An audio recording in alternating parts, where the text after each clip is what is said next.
Hi, this is Deb, and here is a walk through respiration. Respiration made fun and easy. Not really, it's a pretty complex process, but I hope I can walk you through it and make it seem more understandable. All right, so what is the purpose of cellular respiration? It's to produce energy. And what form is the last currency we use it in? It's ATP molecules. So we are releasing energy from bonds of chemicals, chemical potential energy, and capturing it in ATP. We have to have oxygen to make it happen. You know you need to breathe, and why you need to breathe is oxygen. And you discard, the waste is carbon dioxide.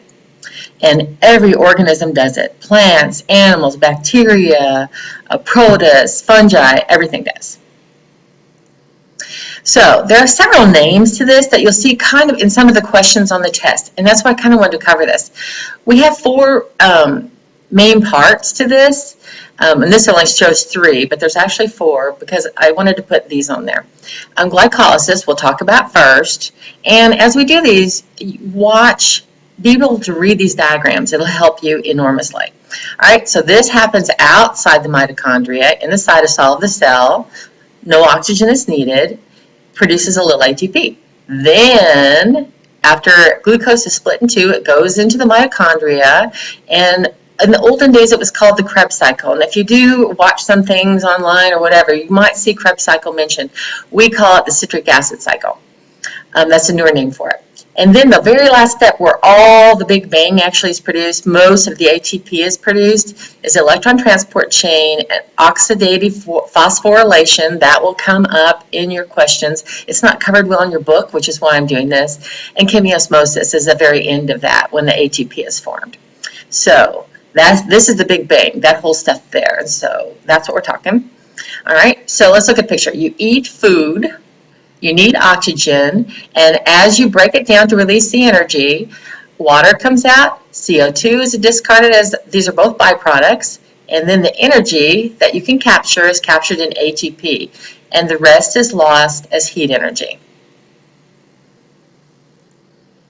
So how do we make ATP? We start out adenine triphosphate, but we start out with adenine diphosphate. So we start out with something that only has two phosphates on it. Adenine and ribose, the sugar, and then the energy from our food, let us say, we capture it and store it on that phosphate. Remember I talked about that last time, how it's really barely held on there, and there's a lot of energy in that bond right there, and it's really easy to pop off that one phosphate. So this is like a mousetrap set, but we have extra energy there. Now we take it where we need energy for work in our cells. And then we add another phosphate on from somewhere else. It's a substrate. Some other substrate is going to donate that phosphate. And then we set it up again. So that happens over and over all day long as you turn energy into ATP. So we break down glucose in food, which results in calories of energy released. Hey, what about those artificial sweeteners? They don't contain calories. How does that work? Turns out, remember cellulose and the bonds we can't break? Connecting the sugar units, it's the same with artificial sweeteners. We don't have enzymes that can break those bonds, and so no calories are released for us to burn. The sweetness is a bit different, you'll notice. That's because it's from a different chemical. It's not a sugar molecule, but they count on that somewhat to make you think you have sugar in there. All right, so cellular respiration is essentially the reverse of photosynthesis. You start out with these two things, add energy, end up with these two things. Oh, backwards. Those last things there are broken down. These are the byproducts, and now we have our energy. We took that energy here and put it in a form we can use. So in this one, there are reactants, and this one, CO2 and water are our byproducts. So, in other words, it's the opposite of photosynthesis. Where does all this happen? The first part is going to happen outside the mitochondria, but the rest of it's going to happen inside this mitochondria. If you remember the cell, you have matrix inside, this inner membrane called the cristae, and then the inner membrane space on the outside here. So here is our equation again for respiration. Glucose and oxygen break down into carbon dioxide, water, and then we get the energy out of it. So we oxidize glucose over here, and we reduce the oxygen. And you're going to see all of this over and over again, the rest of this thing. And so what you're going to watch, these carbons are what we end up, this is from this glucose, and then we release it as CO2, and then it's put back again by plants. So that's recycled. Then you'll see the reason why we need oxygen. It's at the very end of this entire process, and it's a teeny little step, but crucial.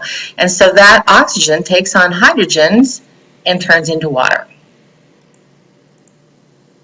So the phases of complete glucose breakdown is very slow. We have 4 steps we'll talk about. It allows energy to be captured in ATP. And we have these coenzyme helpers join with hydrogen to help capture some energy there. So NAD catches a hydrogen, FAD catches 2 of them. And these guys are the coenzymes. So 4 phases. This is a better diagram than the other one. I just kind of wanted to show you several. Glycolysis, first part, starts outside the mitochondria in the cytoplasm. No oxygen needed. And then, so glucose, we have a 6-carbon thing that's broken in half. We got 2 pyruvates now. That goes into this preparatory reaction, and look, CO2 comes off of it. Then we go into the citric acid cycle where we need oxygen, some, and CO2 is released again, and we produce a couple of ATP there. Then the final big bang here is at the end. The electron transport chain includes oxidative phosphorylation and chemiosmosis, and that is where like 34 ATP are produced per glucose molecule. So we're talking, this is the payoff right here.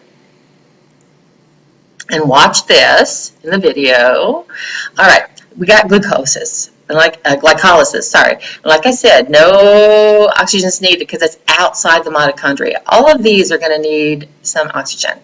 Not so much ATP is produced with this, only 2. But what happens here is a glucose with 6 carbons are broken down into 2 pyruvates with 3 carbons each. And we divides it into energy investment steps and energy harvesting steps. Let's look at those again. Energy investment. So that means we have to put something into this to make it work. So we have 2 ATP that lose their phosphates right here. Remember, that phosphate pops off and turns into ADP. Well, guess what? The phosphate actually hooks on these 2 molecules. It's kind of cool, actually. And so there we have our 2 pyruvates. And that gets things ready. This activates them for the next step. And then the energy harvesting. And so if we follow the phosphate in the diagram below, here it comes in. So we start out with this guy with 1 phosphate on the end. We just saw how that's formed. This is the pyruvate. And then it comes in and this NAD adds a little bit. We pull off that hydrogen, phosphate comes in, and now we got, or we add that hydrogen there, so a little energy is captured there. But let's watch the phosphates. Goes in, hooks on the other side of this molecule. ADP goes to ATP. That means it took the phosphate back off. Does that make sense?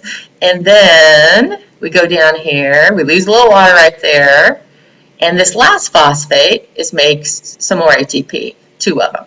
So this business of gathering this energy is really on the ATP side, just putting that phosphate on, storing energy, taking it off, getting that energy. That's all it is.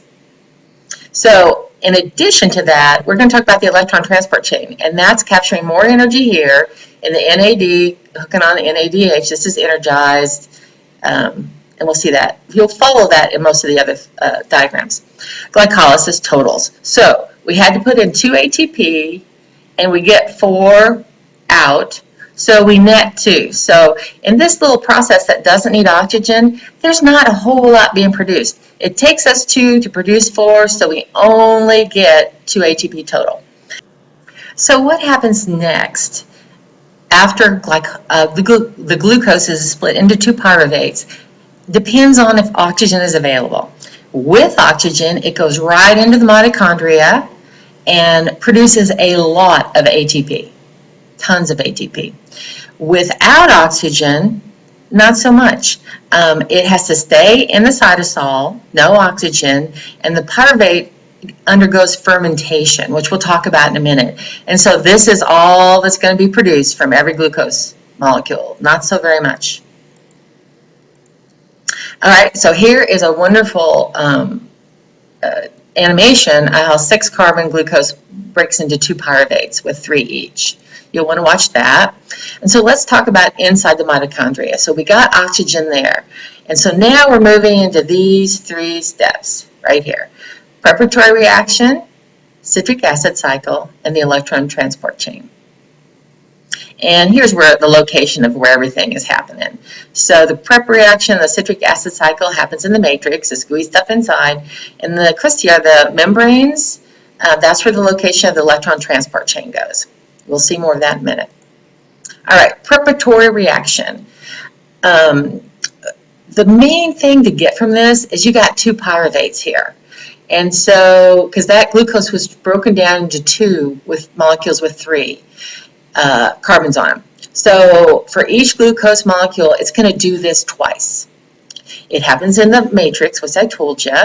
And produces what needs to go on, what we need in the citric acid cycle. Let's look at that. CoA is what we're producing here, all right? CoA. So if 3 molecules of glucose went through glycolysis and into the citric acid cycle, how many times would this prep thing happen, this preparatory reaction?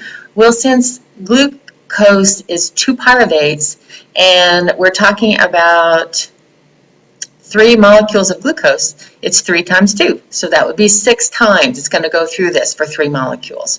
If it was 4 molecules, it would be 8 times. If it was 2 molecules of glucose, it would be 4 times because it breaks into 2 halves, and each half has to go through there. All right. And also needed in there, it turns out that this whole process needs vitamin B1, thiamine. You'll find, those vitamins are crucial for a lot of reactions in your body. So if you don't have this thiamine going on, this preparatory reaction is not going to happen. You need it. All right. That's pretty much where we're at. So now we move into the citric acid cycle. This occurs in the matrix, the gooey part in the center. And so now we have this acetyl CoA transfer business going on. So our preparatory molecule feeds into this. We capture energy in these 2 guys, and we capture it in ATP. And remember, it goes 2 times for each glucose molecule because it's already been divided in half. All right, so let's look at this. There's your preparatory reaction, and you've created, here's your 2 pyruvate with 3 each. Comes down here, carbon dioxide comes off, peels off one of those carbons. So now instead of 3 carbons, this molecule has 2 carbons. And it goes down here and combines with this guy, which is the start of the cycle here, and it's got 4 carbons. 4 plus 2, we've now got 6 carbons, which is what we're shooting for. It's kind of crazy, but just follow the carbons, all right? And follow the energy. So we capture energy right here in NADH, we capture it right here in NADH, and we capture it right here in NADH as we break this down and release CO2. So we had 1, 2, 3, 4, 5, 6 that we just built between this one and this one, carbons. We take off one of those carbons in CO2, and when we do it, we capture the energy in NADH.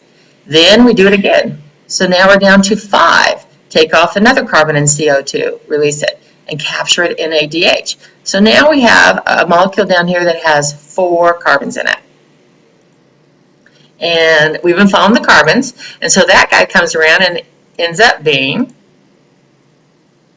a little more energy is taken off of it, but it doesn't change that it still has 4 carbons, and that's what feeds into and hooks up with this guy from the preparatory reaction. So 4 carbons plus 2 carbons, we now started the cycle again with a 6-carbon molecule. All right, so let's talk about this question. How many molecules of C2 acetyl group are produced from 6 molecules of glucose? Let's go back up here. Pyruvate from glucose is oxidized to a C2 acetyl group. That's what we're talking about right here. And since each pyruvate forms one that would be however many molecules we talk about times 2, because we form 2 pyruvates from each glucose. All right, so if it's 6 molecules of glucose times 2, it's going to be 12. If it's 5 molecules of glucose, it's going to be 10. Make sense? All right, so ATP is going to be formed down here, some of it, not tons of it, but some. And we're building more of that whole business with the hydrogen ions capturing energy there. And it's part of the electron carrier and an electron transport chain, which is really where most of the energy is formed. All right, so when you breathe out, these 2 stages, preparatory reaction and the citric acid cycle, are the ones that produce the CO2. 1, 2, 3 places that you exhale. And you'll notice we call it the Krebs cycle in this one. That's the citric acid cycle. You want to watch that. So now we're to the electron transport chain. That's the last part of this. We've talked about glycolysis, the preparatory reaction, citric acid cycle, and look, 2 ATP, not so much. 2 ATP produced, not so much. Big bang right here. So all of this business here of transferring those electrons and moving the hydrogen ions along ends up with the most ATP forms.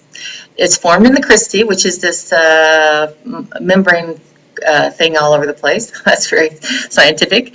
And so we have a series of carriers that pass electrons, and hydrogen atoms move right along too. If you think of it, it starts out as high energy, and people are handing a bottle of water, a bucket of water all the way down, and they lose a little energy every time they do. But the reason we do it is, you think about fuel. If you have a gallon of gasoline and you ignite the gallon, it's going to all explode and heat's going to be released and you can't capture very much. If we put it in our car and fire it up and burn it, and in tiny little bits, we can capture more of that heat, and it's what drives the pistons in your engine. And so the very same thing is happening here. We're moving those electrons along in this little teeny steps so that we can capture as much of that energy and put it in ATP as possible. They even talk about it like someone coming down a long flight of stairs, one step at a time. It's broken down into baby steps. All right, watch this one. All right, now we're going to look at this whole, what's happening in this whole energy capturing method. And so here we have that membrane, intermembrane space, and then the matrix. So this is kind of on the outside in between there, and this is the matrix on the inside. So this guy right here is going to be a molecule that actually builds the ATP. This is actually an enzyme, ACE, at the end. So we've got those electrons that we just talked about bouncing along. And so they do this, capture a little bit as they go, boom. And they do it in conjunction with all these hydrogens coming off. And then we end up with this larger quantity of hydrogens out here. And then the very last step, boom, there's that oxygen I told you about that we need to breathe, that we cannot live that many minutes without oxygen. It's just the last electron acceptor of this whole thing, and hydrogen acceptor. So you'll see that you have oxygen, gets these hydrogen ions, and forms water. Remember, that was one of our byproducts. That's when it's happening. So we also have building up hydrogen ions out there, because they're shooting through here, moving, because we're taking them off of this too. All right? And we end up with more of a concentration of hydrogens up here. And if you think about the pH, I think I'll talk about in a minute, more hydrogen ions is more acidic and a lower number. And so this area up here becomes a bit more acidic. Oh, there we are, creating it. And this is the place that the cristae are the critical for both as a side of the electron transport chain and for concentration of these things. So meanwhile, these hydrogen ions are building up from this whole process in the intermembrane space, and it becomes more acidic up there, a lower pH, because those hydrogen ions create the acidic number lower. Add up to that if you remember the pH scale. All right, so since they're more concentrated over here, they come through this one protein, that's the ATP synthase complex, adds on the phosphate, takes the energy from there, and now we have ATP being formed. That's the final step of that. Let's see. If you were able to stop the process of cellular respiration after the completion of the electron transport chain, that's this guy, but before chemiosmosis, that's this thing, the actual formation, what would you find is true about the pH of the mitochondria? Man, this inner membrane space would get very acidic, because it would just build up in here because it wouldn't be moving them through. So now you know why you need oxygen. It's the final acceptor of the electron transport chain. There it is right there. And when it is used, when this happens, water's formed. And so this water is formed as a byproduct. So here's another diagram. The energy source that drives the production of real numbers over here is this stuff. It is the electron transport chain. You recognize those. An oxidative phosphorylation and chemiosmosis, that last part when we capture it in ATP. That is where the big banging happens right here. You'll see about 32 to 34 ATP are produced, and only 2 here and only 2 here. So totals up to 38. What if we didn't have any NAD available to make this NADH? That's a pretty significant thing. We would end up with a much lower production of ATP because it would knock this down enormously, because this is where the most of the ATP are formed, and we couldn't do it without NADH. So energy yield, we've got 38 total ATP coming from it. Some cells only make 36, but we generally say 36 to 38, and that's about 40%. Remember I told you that is how efficient they are, and more efficient than our automobiles, by the way, and the rest is lost as heat. So only this part, glycolysis, doesn't need oxygen. All of this needs oxygen. And this last one right here, as you can see, is the big bang for your buck right there. It's in the form of chemical energy. Look at this right here. So this, and this, ATP, FADH2, and NADH, is your chemical energy that is released through the process of respiration. All right, eat food. And it goes through this process, breaks it down, and gives you ATP, so you can do all kinds of stuff, or store it, or build things, build molecules. Guess what? Proteins do the same. They just have slightly different processes, but they feed into these as well, and fats as well. So all the food you eat is what's going to be broken down and creating ATP for you. And extra food, if you have extra food, that's what makes it into fat, something we all fight probably a little bit. So saying you are what you eat is very true, because all of this energy of what you've eaten is converted to ATP or used to build molecules or fat. But what if there's no oxygen? Oh no! Then we do fermentation. And remember that? Only 2 ATP are going to be formed. Not very efficient. Okay, you're a runner. And you run, you're doing fine, and then you feel very out of breath, and you're gasping. What's happening? You're trying to get more oxygen, because guess what? You just outran how much oxygen you have available in your muscle. And so your muscle's shutting down, saying, whoop, no oxygen, not going to the mitochondria. And so it goes through fermentation, and lactic acid is built up. If you're a runner, you know about lactic acid. Anaerobically means without oxygen. So lactic acid is building up like this. Here we go. We split to 2 pyruvates, but we can't go on to the mitochondria because there's no oxygen. And so we form lactate or lactic acid. And that lactic acid that actually stays in there and you can reuse it. But does it cause soreness in your muscles after exercise?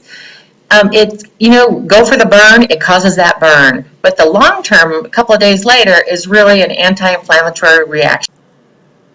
So an anti-inflammatory components of your immune system is responding to damaged muscle tissues from your exercise, and so that's the soreness you would feel a few days after you exercise. But the lactic acid is the burn you feel right when you're doing it, when you're going for the burn, as they say.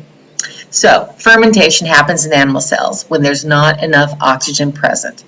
The pyruvate is reduced to lactate. There's a brief burst of energy for muscle cells and a buildup of lactic acid in the muscles. Recovery happens when you breathe enough. That's why you're gasping, trying to get enough oxygen into your body and into your muscles so that they can catch up. Lactate isn't a terrible thing. It's stored in muscle for future energy use. So it's converted back to pyruvate and glucose later on. So it's not totally thrown away, so to speak. It's used again. Another interesting thing about lactate in the muscles, we'll talk about it in the next, it might be the next chapter or the one after, is mitosis, cell division. And cell division gone crazy and wrong is otherwise known as cancer. And so that cancer cells are dividing like crazy and really fast. They aren't picking up the cues they need to stop. Well, they've used up all the all the oxygen in that area. And so one of the ways they diagnose, a simple way, is they see, or they don't diagnose with that, but they see it, is a lactic acid halo around the tumor because it's used up all the oxygen and it now has to continue with fermentation to get its energy. Kind of a cool thing. What if your mitochondria aren't working? What's going to happen? Oh, well, it's not going to go to the oxygen part. It's going to just stay here and build lactic acid again, or lactate. Who does it? Lots of, also, remember we said everyone does it, but we use it in some ways. Bacteria, we use to produce alcohol. It makes our bread rise, yeast does, and also to make alcohol for drinking. Fermentation, I suspect you'd heard of it before. So what if we have a superorganism that requires no ATP to split the glucose but can't function if oxygen is present? So we're still doing this only fermentation thing going on here, but since we don't need this ATP at all, remember it doesn't need ATP to split the glucose, it's just going to do this side of it. That means we're going to have a net product of 4 ATP instead of 2. Let's look at the process of fermentation. We put our 2 ATP in, take out a little bit of something there with NADH, and produce 4 ATP and 2 pyruvate. We went from glucose, 6 carbons, down to 2, 3 carbons. Fermentation. And here it is showing CO2 makes the bread rise. We got alcohol, or we have a buildup of lactic acid in your muscle. So why does bread rise? When you add the yeast, if you're a bread maker, you already know this, it eats the sugars, and then through alcohol fermentation, carbon dioxide is produced. So it's the carbon dioxide produced in there, and this dough forms kind of a balloon around it, and so it rises because this gas is being produced in here by all the yeast, and that's why it rises. It's kind of cool. It smells wonderful in my opinion.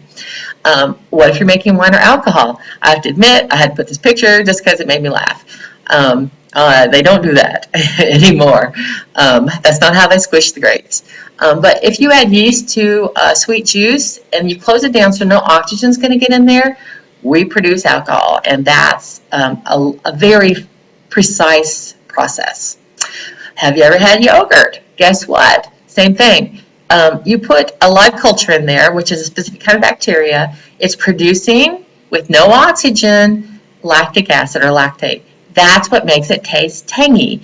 And if you make yogurt, which we do, the longer you leave it in there, the tangier it's going to get, because it's actually breaking that down. Fermentation keeps on going, and it gets built up. Your book says that lactose is the product produced. It's actually really not, but I put this in there because I can't change the question. Let's go with it. So there's a question about that in there. So lactose is part of it, actually. And hibernating mammals, how do they do it? So that they don't need a constant input of energy to maintain structure. Remember, chaos and entropy needs to have energy put into it all the time. Well, they eat a lot before they hibernate, and then they reduce their pulse and body temperature, so a whole lot less energy is needed overall. So yay, we are almost done. You have conquered respiration. So let's look at one of my favorite questions in this. You go on a diet and lose 10 pounds. What happened to the fat? Well, you burn it up through cellular respiration, so it ends as these byproducts, and you use up the energy, release that energy. So think about all the diagrams we just looked at. We have glucose going in, being broken into pyruvate, remember all of that. We saw where we need oxygen at the end of that electron transport chain.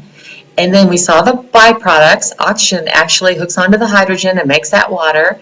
And this glucose, as it's broken down, releases those carbons as CO2, which you'll know in photosynthesis captures and puts back into a glucose. So it's a perfect system.